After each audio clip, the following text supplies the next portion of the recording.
Hello everybody and welcome. In this video I will show you how to update software version for your headphones Sony. You have to start by open the application, and as you can see I have information that the last software version is available for me. So if you haven't the last one version, you will have this information. Then click more info, then OK. And now we should wait.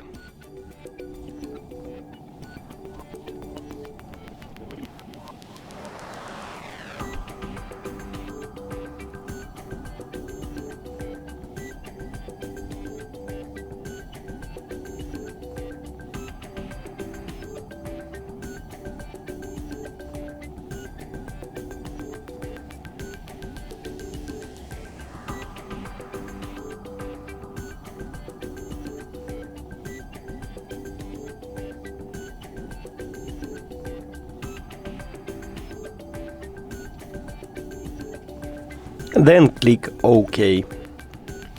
And we did it!